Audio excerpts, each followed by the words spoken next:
Yes, people, Manscaped is back, but this time it's not for below the belt grooming. Manscaped brings to you the Beard Hedger, the best product on the market when it comes to beard trimmers. The Beard Hedger is unique due to its number of radiant settings. As someone who's purchased this, I won't turn to any other beard trimmer. Check it out for yourself at manscaped.com. And don't forget to use code FTM20 to get 20% off of this product.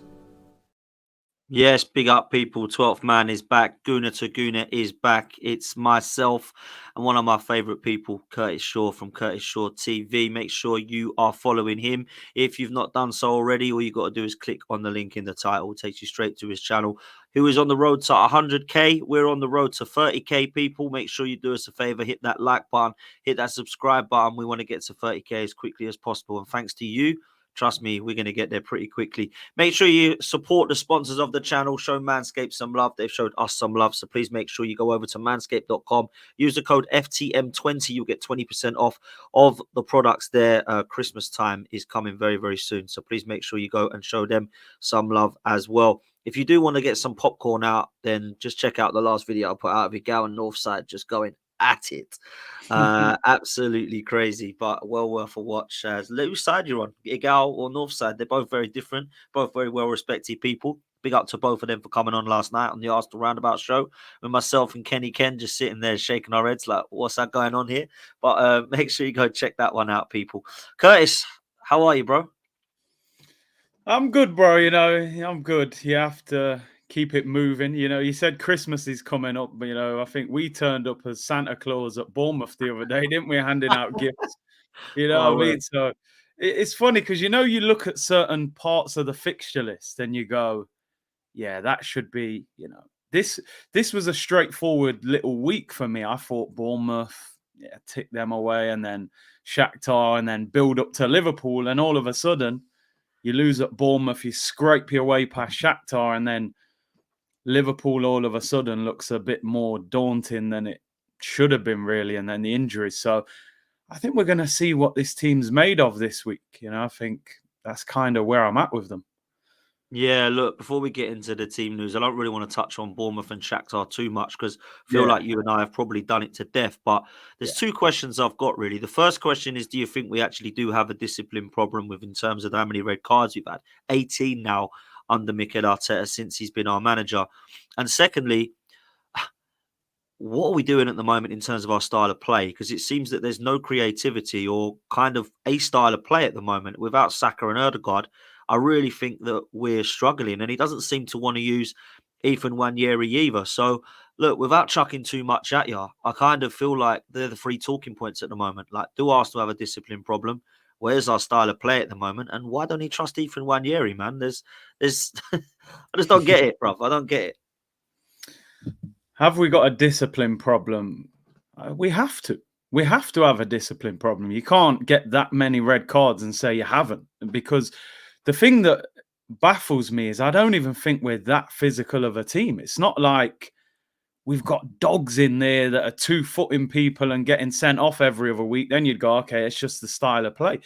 We're getting like nice guys sent off that don't even really run around doing that. And most of our red cards are stupid. Like I said, even against Man City, I said I would have rather Trossard just wiped out Haaland and got sent off than just kick the ball away. What's the point? You don't gain anything from that. A lot of it is petulance. Some of it, we can look at the referees and say, I thought the Declan Rice one was very, very soft. I know by the letter of the law it can be given, but I think that one the ref could have used common sense. But listen, it's a recurring theme. We've had 3 red cards in 8 games, so we got to look at ourselves, and I think that's something we have to. You look at the fact that Arteta had to take Ben White off at half time on a yellow card because he was afraid he was going to get sent off. That tells you everything you need to know. You're dragging players at half time on a yellow because you think they might get a red. So there's your answer. In terms of the second one, the style of play, I think we've almost gone too far the other way in that I think 2 years ago when we were 8 points clear, we were an amazing attacking force that year. And then last year we tried to balance it a bit more by making it a bit more balanced. And then I think this year he's almost gone further back. And I think with the injuries to Odegaard and Saka, his thing is like, if we're defensively sound, I think he probably backs us to score 1 or 2 goals every game. But the problem is, even the game the other night against Shakhtar, that game should have been over by half time. We should have been 2 or 3-0 up. It would have been over. But because we struggle to get that second goal, you always give the opposition a chance to get back into the game. And listen, I think you can't dismiss the injuries, because I think Saka and Odegaard are the attacking force of this team. And I think the structure behind those guys is not as good as we thought it was. You know, Saka, we thought Sterling and Jesus, well, that hasn't worked as of yet. With Odegaard, Trossard's had a couple good games there, and then he's been moved, and Nwaneri hasn't played. So we spoke about it so many times. You know, we should have signed an Eze or somebody of that ilk in the summer that would have enabled, if Odegaard's out, you've got a replacement. And if you get a Nico Williams or somebody of that ilk, you've got like-for-like quality in certain areas. Obviously, Williams didn't want to leave, but I just think we left ourselves short in the window. And then with Nwaneri, I honestly don't have the answer for that one. I think it's an age thing. I really do. I think he looks at him and thinks, well, he's 17. I don't want to throw him in the firing line. If he was 21 years of age, 23, you telling me he wouldn't be playing? He would be playing. He's the like-for-like replacement, and he's got something in his game that we lack. He's got that ability to get on the ball and drive past people, especially in central areas. I think he's holding him back too long, and I think Arteta has had issues with promoting young players since he's been at the club. I mean, Saka and Smith Rowe were promoted by Emery. I know, obviously, he continued their development, but he didn't give them their debuts and bring them through. And I think when his back's against the wall, he likes to go for experience. I think he would rather play Jorginho or Marino or Trossard or Sterling than throw Nwaneri in there. And I think he's missed opportunities to put Nwaneri in there, because I think Southampton, I think Shakhtar, I think those were games where you could have put him in with less pressure. You're not going to start him against Liverpool. He'll probably play against Preston. So I think he's held him back too much. He should have got more minutes than he's got. And the worry then becomes what happens at the end of the season. If he's sitting there and going, well, I'm not getting a kick, I'll do what some of the other young players have done. I'll go elsewhere. So I think Patino said in the week there was no clear pathway to the first team, and 1 or 2 others have said that as well. So, yeah, long answer, but yeah, that's kind of where I'm at the moment. Everything for me goes back to the summer, and I'm probably like a broken record with it at the moment. But we did not have a summer transfer window that showed real ambition to go and win the title. And whether that's the owners, Edu or Arteta or all of them, I think they've all got to look in the mirror, especially the ownership. Facts, bro. You said it was a long answer, but it was a long question, so I was expecting one. But you've spoken facts in everything, every department, every question I asked you. You've given an answer that I cannot throw anything back at you. And I did a show with Grizz the other day, and we were both talking about it, just nodding our heads throughout it. And I feel like that's what me and you do. And some people nowadays, they want people ranting at each other and like disagreeing and stuff, as we saw last night. I can't do that with you, bro, because everything you say, I'm just so on the level with you. I think me, you, and Turkish are quite similar in our kind of opinions of how we see football and how we see Arsenal. But I mean, look, you mentioned Ethan Nwaneri being 17 and Arteta not trusting him. If that is the case, cool, no problem. But you should have gone and got somebody in the window then, or you should have kept Smith Rowe, because he could have been playing now, right? So I understand why people think that Smith Rowe should have gone. I understand that people didn't want Fabio Vieira. I understood why Reece Nelson went for first team football, and I understand why Eddie Nketiah went. But buying Raheem Sterling and letting 4 of those players go, who, by the way, is stinking out the joint at the moment just as much as Jesus. Jesus now 23 games without a goal. Sterling is just running into players. I don't see what he's doing. And then we've got an analogy which I'll use is when you crash your car and you need someone, you get given a courtesy car. Sterling's our courtesy car, isn't he? Do you know what I mean? We're waiting to get our proper one. That's what I see with Sterling. I don't see it anything anyway different. Now, look, you can fall in love with your courtesy car and think, actually, I don't really want you to go back. That's what I'm hoping we do, but I ain't going to be feeling that the way things are going with it. And lastly, on Ethan, how he didn't get a game on Tuesday night, I do not know. We were lacking creativity. They had nothing going forward. There was no threading balls through. There was no vision of pass. There was no drive forward on the ball. It was a poor display from our final third. Yeah. And we did nothing. When the board went up, Curtis, right? I thought, oh, here we go. He's bringing on a midfielder. And he brought on Jorginho. I just thought just sums up this manager at the moment. Like, he is people Paella-Poulis. Like, he's just proving people right. When he's bringing on Jorginho at 1-0 up, I'm thinking, wow. So, look, the problem that we've got at the moment is injuries. We move into this weekend knowing that we're potentially going to have some problems on the team lineup.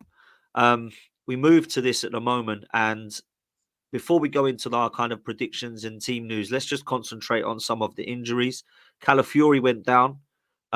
There's reports today suggesting that Calafiori is going to be out for maybe a couple of weeks, but no more. It's not a serious injury. Expect to see him out for a couple of games. That's a big problem at left back.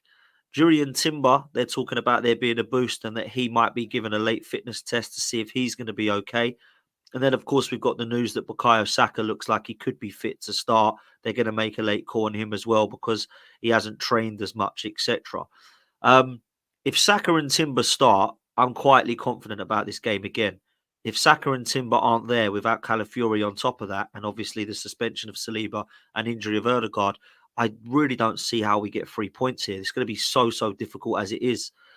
What are your thoughts on Calafiori, Timber and Saka? Do you expect to see any surprises going into this one, bruv? I think with Calafiori, that's a definite injury. I think I read like you. I think medial ligaments. They reckon 2 or 3 weeks, which is a shame. Listen. I'm quietly hoping that Timber and Saka will make the team. Just off what we're reading, and I feel like maybe he kept them out of that game against Shakhtar to get them ready for the weekend.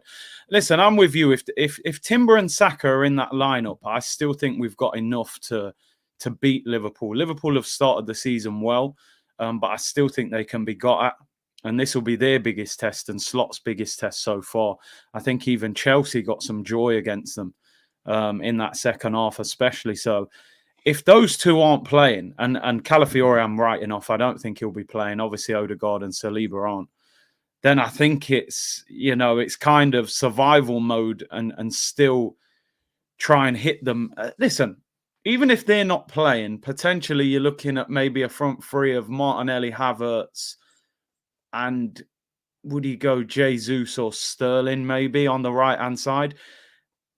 It's not bad enough that we shouldn't still be able to cause them a problem. We should still be able to give them issues. We beat Man City at home last season with no Saka. And Jesus played on the right and did well in that game against Vardy. Defensively, obviously, there's a big problem if Timber doesn't make it. And even if Timber does make it, there's one place in that back four because you're going to have Ben White, you're going to have Gabriel. If you've got Timber, you've then got one other decision to make. Did a show last night with Turkish and James, and we was debating if Timber plays, would you play him centre-back next to Gabriel or would you play him at full-back? I said I would play him at full-back because I think he has to play left-back against Mo Salah. I think Salah is Liverpool's best attacking player, and I kind of think that Gabriel next to somebody else could deal with Darwin Núñez, where Salah, we've seen Salah against Zinchenko, he's ripped him apart before. Lewis Skelly's a young teenager. Kivior at left-back's a disaster, so I would go with Timber at left-back personally, but it's crazy. It's crazy that we're in this position. We've signed so many players in defence, yet we feel like we're short in defence. I know we've got a couple out, but it's just wild, and it just shows that some of the players that we've signed there, he doesn't fully trust them, like Kivior and players like that. So he's going to have to get creative. I mean, Partey went to right back second half against Shakhtar, and I just thought, he cannot be playing at right back. I thought at half time he was the best player on the pitch along with Martinelli. By the end of the game, I'm going, you've had a bad second half, but it's not his fault. You can't play Partey at right back against Gakpo or Luis Diaz. That's just not going to work. their two wingers are their best attacking players, in my opinion. So we got to be strong in the fullback areas. So there's a conundrum. And Arteta, he goes with crazy ideas, Partey at right back. And, you know, Turkish was saying he'd play Declan Rice at centre back.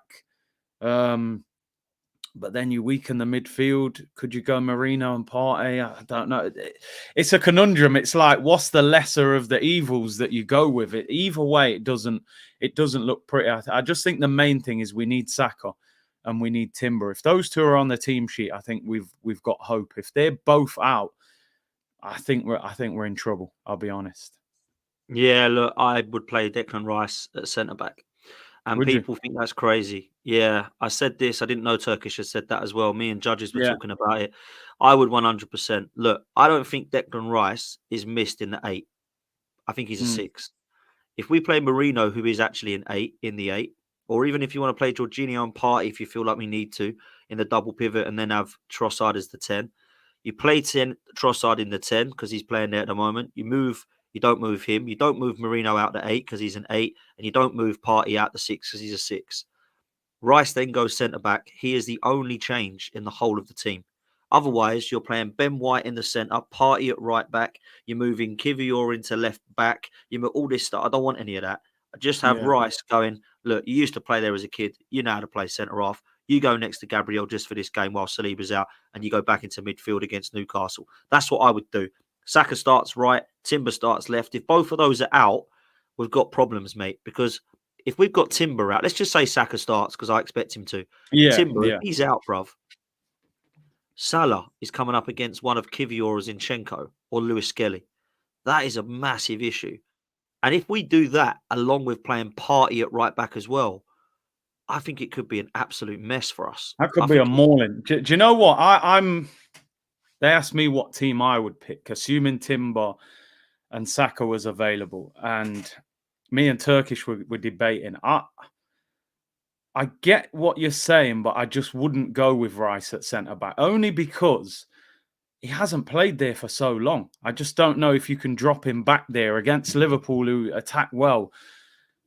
Can he just switch it back on and go back to centre-back where he played when he was like 17? Now, maybe he can. My thing was, play Timber at left back, play Ben White at right back, play Timber, and then probably go Kivior at centre-back. Now, most people wouldn't agree with that because of how bad he played the other day. And I actually don't rate Kivior either, so I'm almost contradicting myself here. But the way I was kind of viewing it was, at least if you've got Timber against Salah, you've got Ben White at right back, you put Kivior next to Gabriel. Gabriel goes and marks Darwin Núñez. You be the physical, aggressive one. And then Kivior, at least you're playing centre-back. At least you've got 11 players on the pitch.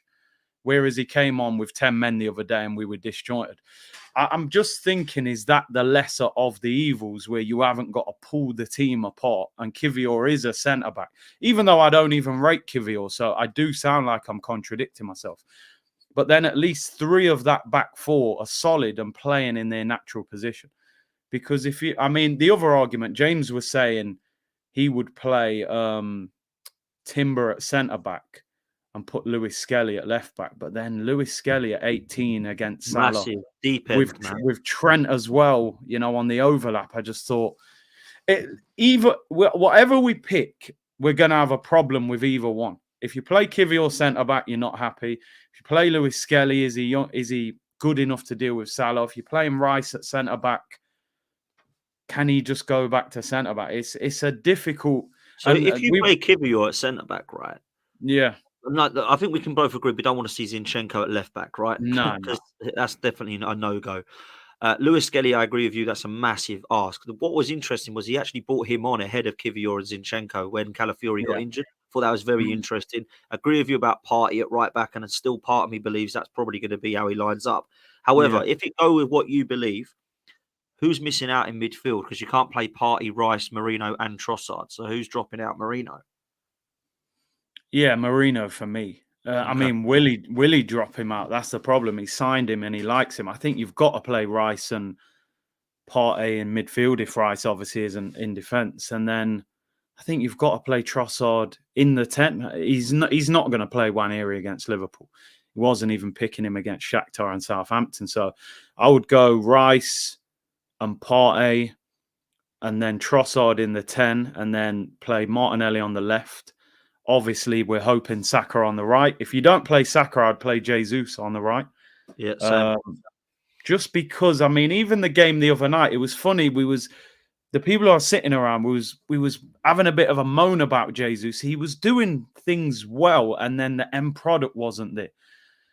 His confidence is shot to pieces at the moment. You can see that.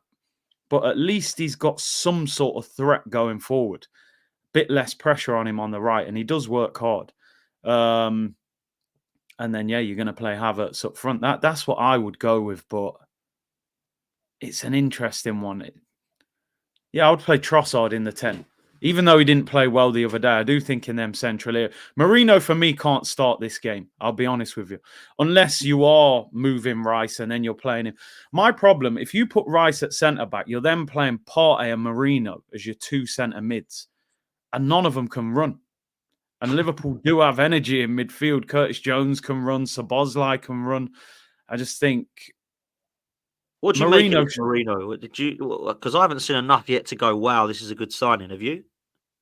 I mean, listen, I'm always very open when we sign players. I mean, Marino, I probably haven't seen Marino play 10 games in it. You know, I'm talking in terms of like full 90 minutes start to finish. Couple games for Spain. I remember him for Newcastle and a few games for Sociedad in the Champions League. I don't want to write him off. It's too early to write him off, but I haven't been impressed with him so far. I thought he had an absolute shocker against Bournemouth. You know, you can go to a club and you think, well, it was a quiet performance, maybe 6 out of 10. I thought he had a genuine horror show against Bournemouth the other day. He looked like he couldn't run. He looked like he had no energy. He looked lost on the ball. I think you've got to pull him out of the firing line. You can't afford, if you've got defenders that are in there that you're carrying, you can't then have him in midfield and against Liverpool. I think you've got to have Partey and Rice, that experience, that energy of Rice as well. So Marino, for me, listen, you can see technically there's a good player there, but was he the profile of midfielder that we needed? You know, I think we needed someone a bit more energetic, a bit more goal threat. But let's give him time before we write him off. But yeah, the games he's played, he has not looked good, that's for sure. Facts. I'm with you. I haven't been impressed by him. I liked how he came on against PSG because he had that energy. It was like unleashing an animal from a cage. I love that in terms of his mentality. But when I've seen him on the ball, it doesn't look too athletic. It doesn't look like he's been able to spray passes like Granit Xhaka. I've not seen any balls from him that I thought, wow, he's threaded a ball through to Martinelli here for him to run onto. I'm not really sure what sort of player he is. And I understand he needs some bedding in time. Likewise, Calafiori, who I think, by the way, offensively looks good, comfortable on the ball, defensively is good. But positionally, I have problems with him, man. I'm not going to lie. And there's no real coincidence. We've been conceding goals in every game that he's played pretty much. Look, I think the left-hand side, we're still trying to get it right. Why? I don't quite know how I can defend how in 5 years we've still not been able to sort our right-hand side out. We're still trying to replace Aubameyang up top. We're still trying to replace Xhaka in midfield on the left 8. We're still trying to find someone who can stay fit better than Kieran Tierney on the left-back situation, and we're failing at all three. Like, come on, man. We've got to get this right now. You know, there's no mucking around now. We've got to get these 3 positions set in stone like they are in all the other positions because they're clearly the ones that people have question marks on. And that's no disrespect to Kai because I think Kai Havertz has been great, but he's still not the striker that everybody wants. Everybody wants that Isak, that Gyökeres, that we'll come on to later. But look, I think against Liverpool, whatever we do, there is going to be a fan somewhere that says, don't like that. Whether it's Kivior at the back, whether it's Zinchenko or Lewis Skelly at left back, whether it's Rice at centre back, there's going to be those that are like me and Turkish that are like, cool. Because for me, when I'll say this on Rice, okay? I agree what you're saying about midfield. But I kind of look at the midfield and I think, well, Partey's doing well in the 6, and he really is. Yeah. Trossard, to be fair, hasn't been a shambles in the 10. I thought he was poor the other night, by the way. But that's probably the worst game he's had. He hasn't been great. He was on the left again, obviously, against Bournemouth, where he wasn't great. But in the 10, he's been okay. So we've got 6 and 10 playing okay. Marino, who I haven't been a fan of, actually is an 8. I'm not sure Rice is. I think he's playing there Yeah. for now, but I think he's a 6. So I think what, in my mind, I'm thinking is, right, Ray as the keeper plays there. White plays at right back. Timber plays at left back, in my opinion, and right back. Gabriel doesn't move at left-sided centre-back. None of your other players are moving other than Trossard, who's floating around the middle, which I don't mind him in. Everyone else is staying in your position. There's only Rice I'm moving. And I just feel like if we're going to be starting to move Partey at right back, put a Rice in the 6, then you're having Kivior playing on the right side when he's a left footer. You've got Timber going over if he isn't fit. You're going to have to play either Zinchenko or Lewis Skelly, who's a midfielder at left back. And I'm like, we're moving too many parts of the puzzle here. That's what I think. Yeah. I think if we just got Rice playing in, we're cool. Now, what you're suggesting with Kivior playing there is the same scenario, but you're not having Marino in midfield. You're having Rice and Partey, and then Trossard, and then Kivior, who's there. But Kivior is the one that I would say at right-sided centre-back might be as risky, or if not worse, than Declan Rice. Because Declan Rice is naturally right-footed. Kivior is naturally left-footed. We're kind of mix and matching it there. Kind of makes me wonder, Curtis, have we actually replaced the Saliba cover still here yet? Because we've got so many defenders, but who is our actual right-sided centre-back? Is it Timber? Is it White? Is it Tomiyasu? Have we not got one? Are they all fullbacks? I kind of question it more, and I'm thinking, in the summer, do we need another Mark Guehi or Diamande here? Like, do you know what I'm saying? This is mad to think that, but it could be the case. But look, whatever he goes with, as I say, I think that people are going to have question marks over it. For me, the bigger thing is Saka, right? Because without Odegaard and Saka, bruv, I think we've looked terrible in the games where we haven't played both of them together. Odegaard, we've got away with it a bit. Some of that due to Trossard, some of it because people have been excited by Ethan Nwaneri when he has come on. But Saka is missed big time. I don't think Sterling or Jesus are doing any favours for themselves, knocking on the door for Arteta saying, I should start ahead of Saka.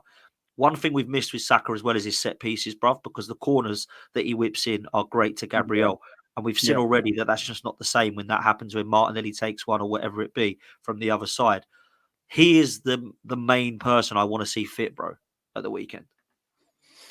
Yeah, I mean, he's the talisman of our attack, isn't he? You've seen it since he's been out. We just don't look as fluid going forward. Ben White doesn't have that same partnership, whether it's Sterling or Jesus.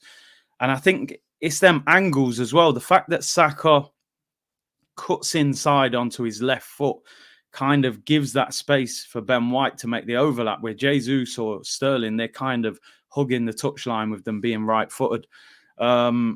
And they just lack confidence on the ball at the moment. So Saka is that one player, I think, in our attack that kind of puts the frighteners on the opposition a little bit, where people think, keep him off that left foot because he's either going to put a great ball in or he's going to shoot on goal. And I think without him in that front three, we just don't quite have that X factor. I do think Martinelli's played all right in the recent weeks, although he should have scored against Bournemouth, but he did play well against Shakhtar the other day. So, listen, anybody's going to miss the two best attacking players, because I think Odegaard and Saka are our two best attackers for different reasons. If you took, I don't know, Salah and Diaz out of Liverpool, they're going to struggle. Man City, Haaland and De Bruyne. So it's expected that our level is going to drop somewhat. I just think the problem sometimes with Arsenal is we don't keep those squad players like active enough that when they have to come in the team, they're ready. You look at Jesus, it's almost like we're trying to lift him off the floor to perform. You look at Sterling, he's hardly kicked a ball. We're throwing him in. If he doesn't rip it up, we're going, he's a flop. And then players are brought in from the cold, I think, a lot of the time. I think to win titles and win trophies, you've got to have 14, 15 players that are all getting regular game time. Their confidence is high. When you look at Man City's team sheet, some weeks Foden starts. Then Bernardo Silva starts. Doku will start. Grealish will start. They're all sort of chomping at the bit and they're getting rotated and they're all getting game time. With Arsenal, we kind of go, right, that's our team. Jesus, you're out cold. Sterling, you're out cold. Nwaneri, you're out cold. And then every so often you throw them in and we expect them to just rip it up. I think that's what he has to do going forward is manage the squad a little bit better so that when they come in, they're a little bit more ready for it. But we need players to step up. At the end of the day, Saka's 22 years of age. and he is the main man in our attack. You know, Martinelli is a highly rated player. Havertz cost a lot of money. I'm looking at these guys this weekend and going, listen, if Saka's not playing, Jesus, you're a Premier League winner. Martinelli's a Brazilian international. Havertz, £65 million player. Trossard is highly rated by the Arsenal fan base. So these guys And Sterling's won everything in the game as well, to be fair to him. yeah, there you go. These guys, they've done a lot, so they've got to show that we're not a one-man team, that we can still make it happen. So I think it's I'd be looking at it also as an opportunity, as well as if Saka's not in that lineup, we're all going to feel a bit down, like, damn, Saka's not playing. But the players that are coming in have got to look at it as an opportunity and say, we'll prove ourselves. Raheem Sterling left Liverpool under a cloud. You know, that fan base kind of turned on him when he went to Man City. He should have a point to prove. Jesus has left Man City to come and get first team football. You've been benched by Havertz, who's an attacking midfielder playing up front. You should have a point to prove if you come in the team. Martinelli 6 weeks ago, a lot of the fan base were going, oh, I'm giving up on this guy. You know, he's got no brain. He runs the ball out of play.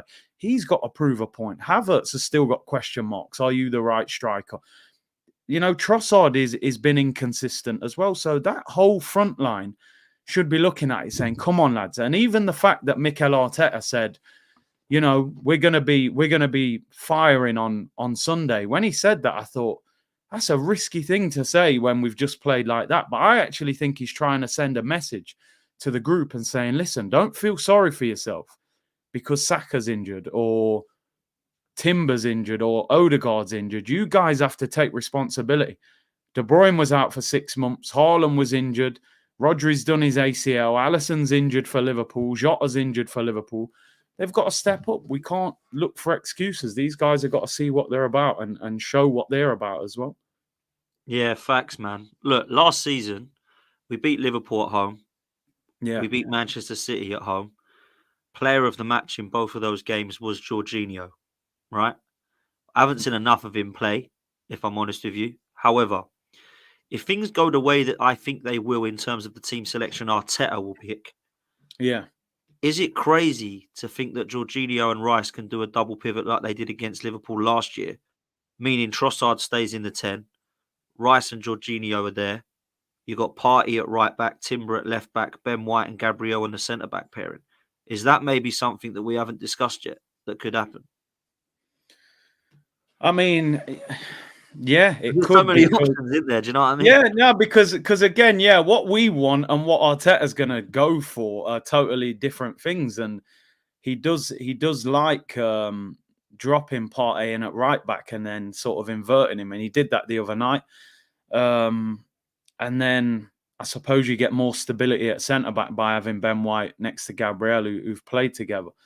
I would.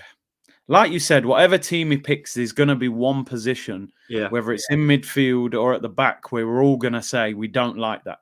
Is it Kivior? Is it Partey? Is it Rice? Is it, you know, Lewis Skelly? It wouldn't even surprise me if he played Zinchenko. You know, he could literally do anything. But I just think Partey's playing so well in the 6 at the moment. I just think to move him to right back is not the answer. Because I actually think he's playing some of his best football in recent times for Arsenal in that role.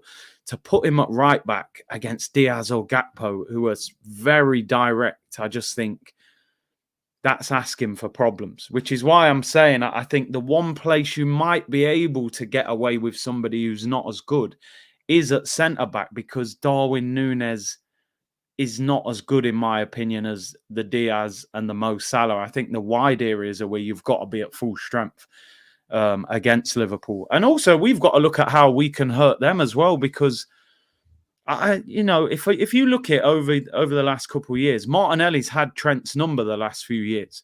You know, he's caused Trent a lot of problems, especially in the home game. And Saka, if he does play, he's done well against Robertson. I know they've been playing Tsimikas at left back as well, who I don't think's an amazing defender either. So I think we've also got to look at how we can damage them as well. I think there'll be a lot of goals in this game, no matter what the team is. I think there'll be goals. I think both teams will probably score goals in the game. I mean, listen, another thing he could do, which we haven't discussed, is, again, I don't think he'll do it, but he could go to a back three. You know, if you Yeah. had Timber, or, you know, you could play Timber, Gabriel and Ben White as a back three. But then you've got to play wing backs. We haven't really tried it. So he's got so many options. It's what, like you said, 3:30 is almost going to be as big as 4:30 when the game kicks off, because we're going to be like, oh my God, that's the 11, that's the bench. He's made it, he hasn't. You know, it's going to be a mad one. I know it's funny, a few of you saying that in the chat. I saw Ian Wright this morning said on the overlap he'd take a draw, and Roy Keane was criticising him, saying, you know, mighty Arsenal at home in a title race, you'll take a draw. And then I saw some clips online. Some people are criticising Wright, saying, you know, and some people, what would you make of that? Would you take a draw if it was offered to you now, or is it a must win in your eyes? No, it's a must win, bro. We've put ourselves in this position. If we would have drew to Man City only but beat Brighton and Bournemouth, I probably would have been a little bit more with righty. But I feel like we've dropped too many points already. We've already dropped 7 in game week 8. That is too many to be dropping. So I feel like it is now a must-win game. Look, I'll throw it back to you, bro, right? We win this game. We're a point off Liverpool, 3 off Man City, assuming they beat Southampton, which I think they will. Lose this game. We're 6 off City and 7 off Liverpool by game week 9. Would that be title over? Is it too early? Where's your head at if that does happen? I don't want to be like negative, because if we win, we can flip it and go, wow, this is fine. Yeah. 3 off City, we're 1 off Liverpool, we're all good. Yeah. That's why it's a must-win game for me, Curtis. If we lose this, I think that's a lot of ground to pick up already. Yeah. I agree with you, by the way. I think it is a must-win game, especially at home. In a title race, you've got to beat your rivals at home. Especially if we'd beat Bournemouth, again, the pressure wouldn't be the same because we'd only be a point behind. And, you know, but when you've lost to Bournemouth, you can't then drop more points. I remember Klopp said this a couple of years ago. He said, when you're chasing Man City in a title race, a draw is like a defeat. So when people go, yeah, we've only lost 1 game. Yeah, but we drew with Brighton when we should have beaten Brighton. Do you know what I mean? So those are almost like defeats when you're chasing Man City. In terms of your question, if we lose, is the title over? Mathematically, no. But I wouldn't see us coming back into it. I think we could get close. Like, yeah, we might have a weekend where they draw and we win and you go, oh, it's only 6 or 5 or 4. If we were 8 points clear of Man City 2 years ago and didn't win the league. So if you think 6 points behind Man City with a worse goal difference, 7 points behind Liverpool with a worse goal difference and injuries, I'd be very, very surprised if we came back from that, because there's no evidence for me to believe it at the end of the day. As fans and as a team, we have to keep believing 7 points is doable. It's 3 games. You've still got to play Liverpool. But I just think, I've said this the last couple of weeks about Arsenal, is I think we're a very emotional team.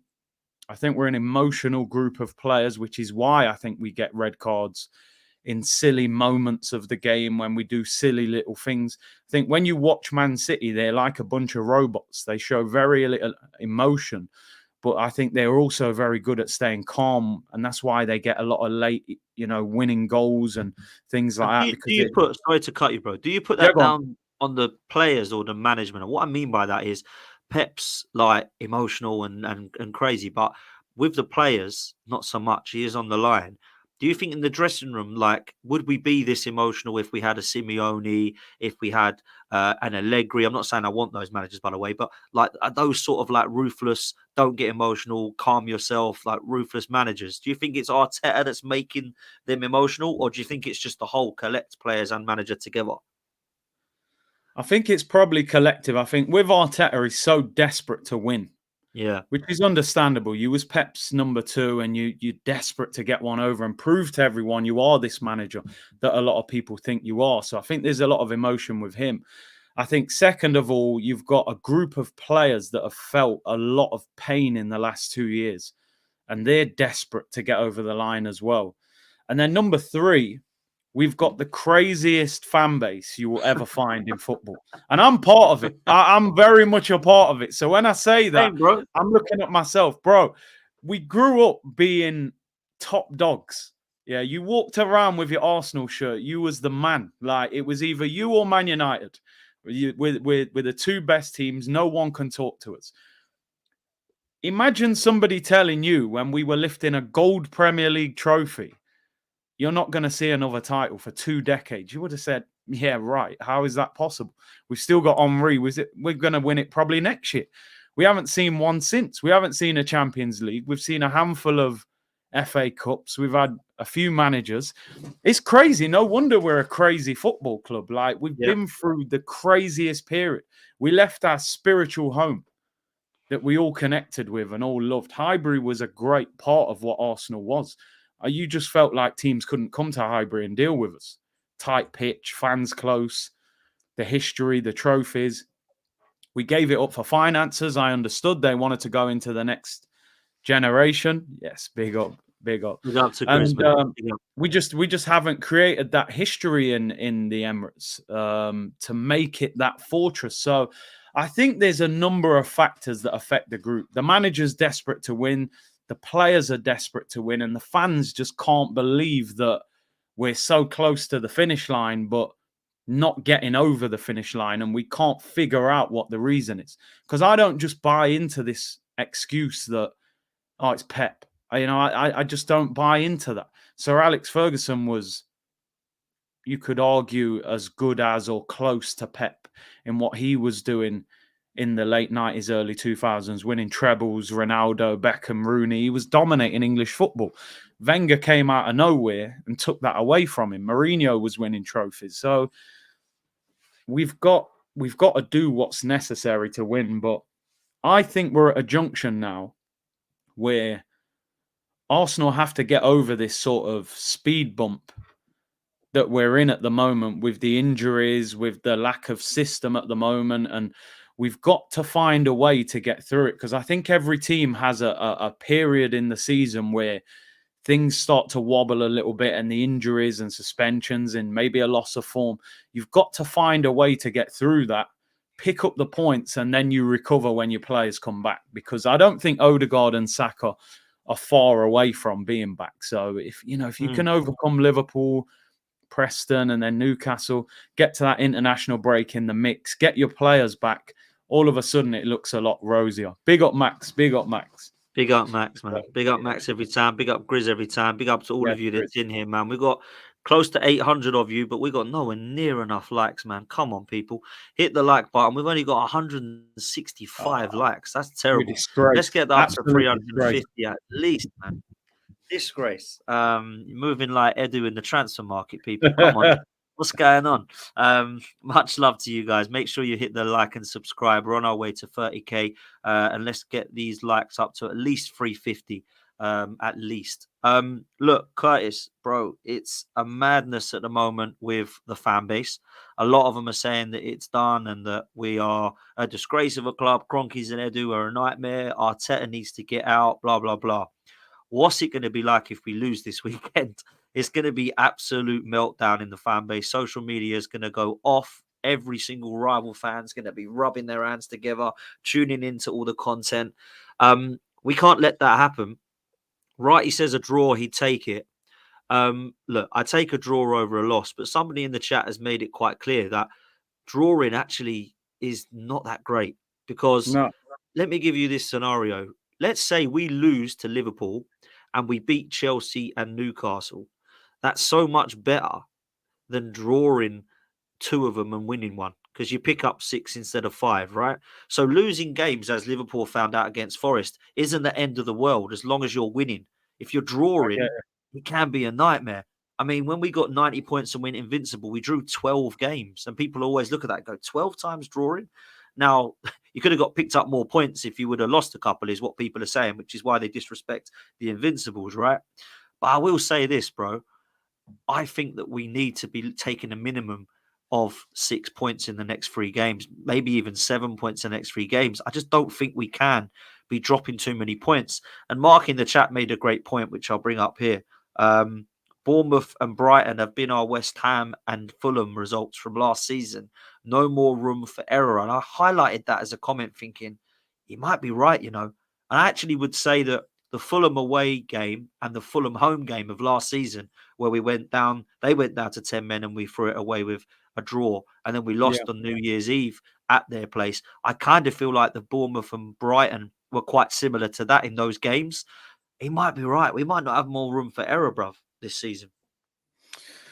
Yeah, I mean, that's a great comment, by the way, because, you know, I didn't even think about it like that. But when you look at it, to win titles, you can't drop points often, and especially not against teams like that. That's why it was so frustrating at the weekend, because it's like I just couldn't believe we lost to Bournemouth. And I said this in the live stream. Even when Saliba got sent off, I actually said in that live stream, I expect us to beat them with 10 men. I expected us to beat Bournemouth with 10 men, be a bit more defensive and hit them in transition. And then it never happened. And then we conceded, we were chasing it, we lost it completely. When you've lost to Bournemouth, you then can't go and drop more points, you know, the week after. And then, like you said, the problem is, it's not only if you lose to Liverpool, the following 2 league games are then Newcastle and Chelsea away. So you've got to turn the tide around somehow. Inter Milan, it's crazy. Inter Milan, you know what I mean? So what you got to do, you got to beat Liverpool. Then you go, right, Preston midweek, Carabao Cup, rest some of the big guns, hopefully get through there, get people back for Newcastle. Newcastle not playing amazing at the moment. You hopefully go there and you can beat them. Then you got Inter and Chelsea. It's a massive couple of weeks before the international break. If we don't beat Liverpool, or if we were to lose to Liverpool, then we're in big trouble. And the draw, I mean, just looking at the table, we're 3 points behind Man City. Man City play Southampton at home this week. They're going to annihilate Southampton. They're awful. Ramsdale's going to be picking the ball out of his net all afternoon. So we can look at it and go, oh, draw against Liverpool ain't bad because we'll still only be 4 points behind them. But we'll be 6 points behind Man City. Do you know what I mean? Or 5 points, actually, if we were to draw and they were to win. At this stage in the season, 9 games in, to be 5 points behind Man City, and Man City with a better goal difference, you're in big trouble already. How often have you seen Man City that many points ahead and somebody catches them? It doesn't happen. Pep doesn't let them leads slip. So, if anything, to beat Man City in a title race, you've got to be ahead of them and have a points gap. Never mind chasing them 5 points behind them. So, for me, listen, Righty is a player that I admired. I don't agree with all of his opinions as a pundit, but to say he would take a draw against Liverpool, I actually think he's completely wrong. I know we've got injuries. And listen, if you're 2-0 down and you come back and get a 2-2 draw, maybe I'd take the point. But Arsenal have got to beat Liverpool. Liverpool lost to Forest at home. And Slaughter's not really had a huge test as of yet. Chelsea at home was a test. Man United was a test, but he hasn't played City, he hasn't played Arsenal yet. The 2 clubs that are in the mix with them. We've got to put Slot under pressure this weekend and put him in a situation where he doesn't know how to deal with it tactically. So even if there is 1 or 2 weaknesses in the team, the club's got to find a way of winning the game. Because if we don't beat Liverpool, like you said, what will the reaction be of the fan base? We'll be in complete meltdown because nobody expected us to lose to Bournemouth, you know, and that's taken away that cushion now. I think if you beat all of those teams, you might be able to draw to Liverpool and draw to City, and because still, like you said, you're winning enough games. But when you've drawn to Brighton and Bournemouth in the first 8 games, you've got to win this game now, especially with the fixtures that are ahead of you as well. So I think it's crunch time. I really do. I think it's a must-win game on Sunday. Facts, bro. Absolute facts. Let's chuck some of these super chats in as we start to come to a close and round up. Suj, big up to yourself, bro. He says, big up Dan and Big C and everyone in the chat. Hit the like and subscribe to both these guys. Always guarantee quality content. Very kind, my bro. Thank you so much, man. We've got almost 800 of you. Hit that like button, man. We need to get it up big time. Right. We've got about 250. Let's get that up to 400, please, people. That's what we need. Suja's also come in and said that assuming only Odegaard and Saliba are out, He would play Raya, White, Gabriel, Lewis Skelly, and Timber, Partey, Rice, and Wanyeri, Saka, Havertz, and Martinelli. He'd bring on Trossard if Wanyeri struggles. It's unlikely, though, I know. Do you know what's mad is the whole of the team lineups that everybody is picking.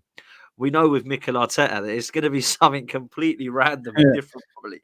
Do you know what I mean? Yeah. You can never select a team selection with this guy ever. It's just a madness. Like, that's probably the only similarity that I see like for like with Pep. Trying to pick a Pep team is so mad. He like throws someone in there sometimes randomly. Like whenever I do previews for City games, I'm like, I think this is what the team will be. It's never that. It's always like 2 or 3 out there. They got that squad, I suppose. Curtis used to. Hey, Tammy, by the way, yeah, because you know everyone throws me about the I never wanted Allegri, by the way, but Mourinho, yeah, it was there. I think that was, what was that after? That was after Emery. When Emery had gone, I did an interview saying I'd take Mourinho, and they never stopped talking about it. So yeah, but Allegri, I was never hyped about Allegri. See, I said after Arteta, after Wenger, I would have taken Ancelotti, Simeone, Allegri, or Mourinho. After Wenger, and I think I threw Conte in there actually because they were all winners at the time that were that guy. And this is when we were linked with, we wasn't even linked with Arteta. We were linked with Emery, and who else was we linked with? There was other managers that we were linked with, and I'm thinking, not too sure I fancy any of these names. But then when after Emery, I wanted one of them even more because I'm like, well, Emery was more proven. Why are we going backwards with Arteta who's never managed before? So I was with you, bro. I was 100%. Junior says, Curtis, who would you hire? Also, what is happening here? Yeah, see, this is what listen, I get this stuff like this all the time. I get it all the time. Listen, the thing is, it's very easy to say you're forgetting where we came from, which, we were struggling big time when he took the job. But you can also flip that by saying, where was we before that? We can't act like we've never been at the top end of the Premier League. Some people are acting like we've been a mid-table team for 20, 30 years. And Arteta's put us in a position we've never seen. We've actually been higher than this. We've been the top dogs in the Premier League. That's where we're trying to get back to. I'm not sitting here saying, get rid of Arteta right now. Give him till the end of the season.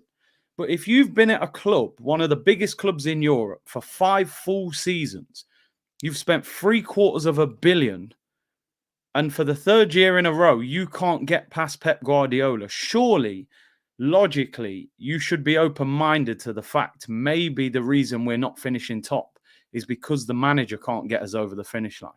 And when people say, who can you hire? That question just baffles me. People act like there's no managers in the world. Well, I'm not being funny. Zidane's won, 3-4 Champions Leagues. He's out of work. Klopp's currently not a manager. Simone Inzaghi's won the Italian league, been to a Champions League final. Alonso won the title in Germany unbeaten. He's meant to be leaving in the summer. Ancelotti's contract runs out in the summer. So all this, what manager can you hire? I'm pretty sure most Arsenal fans, when Emery left, weren't sitting there going, you know what, mate? Give me the Man City assistant manager. Nobody was sitting there saying that. We went left field. And it's got us to a point that we're happier with.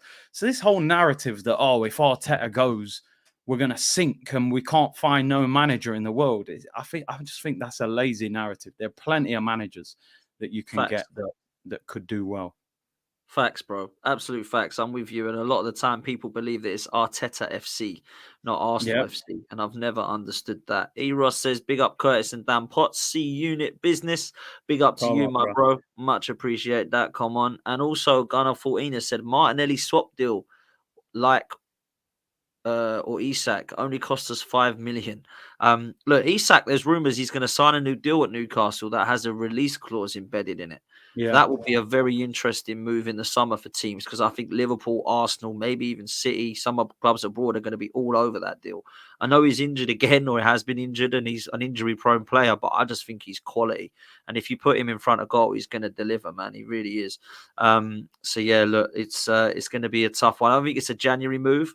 No. There's rumours that Gyökeres is linked with Manchester City, which I'll be absolutely gutted by because I think he's a talent. I don't know if you're seeing what he's doing in the Champions League, but he's scoring goals in the Champions League now as well. For those people that thought he just plays in the Portuguese league and he's not been tested yet, he's delivered in England, Portugal, and in the Champions League. And we've got to go to their place, by the way, Curtis. We've got to play Sporting Lisbon against him. Do you know what I mean? If City get him in January, my God, and that's a release clause, by the way, 84 million. I mean, that is just our worst nightmare, bruv, isn't it? Look, we are linked actually today with John Duran over at Villa. I don't know if you've seen some sources.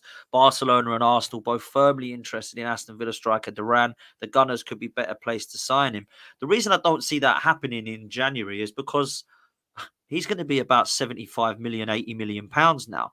He was about 35 in the summer. Watkins is better because he's delivering now, but Duran also delivering right now for the first time this season consistently. His price tag's going to be through the roof. I don't see that happening, if I'm honest with you, bro. No, I saw something from his agent the other day saying that basically Villa are going to hit a brick wall in the sense that he's saying that Watkins and Duran are both too good to be on the bench. So I think you saw Duran the other day, came off, he's punching the chair, throwing bottles around. You know, I think he feels he should be starting now. It doesn't feel like Arsenal are going to go and drop 70, 80 million in January. It's something that we don't often do. I do like Duran. I think he's a good player. Is he the answer? I'm not sure, but he looks like somebody that can become a top striker. He's got that ruthless edge to him.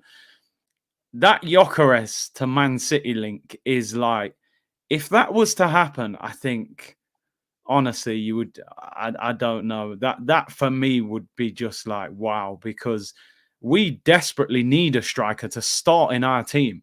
Man City don't even need a striker. They're just looking for cover, just for somebody, Haaland's tired, 20 minutes, go and have a run rotation. If they go and buy the striker, the most informed striker in Europe outside of Haaland, and just put him on the bench when we need him to actually start in our team, I mean, that would just be absolutely crazy. It'll be interesting how he plays when we play Lisbon. I know he's had man of the match in 2 of the 3 Champions League games, and he scored in 2 of them games as well. He's already got 12 goals in the league. He did an interview the other week. I quoted it on the show, and it was almost to come and get me. They said, why do you think you didn't move in the summer? And he was like, my release clause is high, and maybe I have to prove myself even more for somebody to come and buy me. And I was thinking, he's just basically saying, somebody, please just pay my release clause and get me out of here. But nobody's going to do it. But you know what it's like? A club like Man City, they'll sit there and go, right, Pep, we need a striker. We sold Alvarez for 80 million. What do you think? Okay, get Gyökeres release clause. And Gyökeres will go to City even with Haaland there because it's Pep, it's Man City, the money. He's not going to say no to City to stay at Lisbon. So Arsenal need to be careful because the options are limited. Tony left in the summer. Osimhen's on loan. If Gyökeres goes, Isak obviously would be expensive. So I think we need to sign somebody in January. But I don't think we've got time to wait till the summer. But are we going to drop 70, 80 million on a player in January? It's not likely, is it? No, it's not likely. Unfortunately, the Cronkies don't like doing that. I think we're banned from doing that. Yeah, it's a madness. It's what we need. Gyökeres Arsenal, that'd be unbelievable. It really would. So look, there's rumours today as well that Sterling. I don't know how true this is. Charles Watts said Arsenal were going to decline the chance to sign Sterling on a basis permanently. Arteta wants other targets. I mean, crikey, we've not even got to Halloween and we've decided we don't want him. I mean, that is absolutely mad, bruv, isn't it? Jeez, unbelievable. Man. Look, man, it's going to be a madness. I've got to get your score prediction before we close. What are you going for, brother? If Saka and Timber are playing, I'll go 3-2. I'll go for a 3-2 goal fest. If Saka and Timber aren't playing, that means you've only really got Gabriel and Ben White, and then you've got to play 2 people that you wouldn't want to play. If those 2 aren't playing, Yeah, we're struggling. We're struggling big time if those two aren't playing. That's half our defence.